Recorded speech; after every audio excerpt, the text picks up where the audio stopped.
जाड़ा गीत है जो ठंडी आ रही है और सड़क तो वही गीत है आप सबके बीच में। एक गीत म्यूजिक के साथ मैं गाई हूँ और मनीषा निषाद चैनल पे भी है, इनके चैनल पे कहाँ है दोस्तों हमारे channel Manisha Nishad official channel हाँ पड़ा हुआ है, आप सब जाकर जाएंगे तो म्यूजिक पे पाएंगे। मैं ही गाई हूँ, मामी गाई है, मामी का वीडियो भी है। और आ जाइए ऐसे गा देते हैं बिना म्यूजिक के। जाड़ा के दिन आइल हमार पिया, जाड़ा के दिन आइल हमार पिया, थर थर कांपेला हमरो बदनवा, थर थर कांपेला हमरो बदनवा, हमरो बदनवा हो हमरो बदनवा, जल्दी घर चल आवा हमार पिया,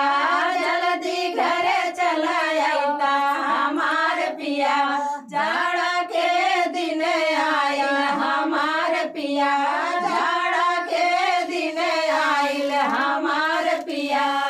होत सबेरे पिया खाना बनाई, खाना बनाई हो खाना बनाई, सास ससुर के हम अलगे बनाई, सास ससुर के हम अलगे बनाई, ताबो दिल गरियाई हमार पिया,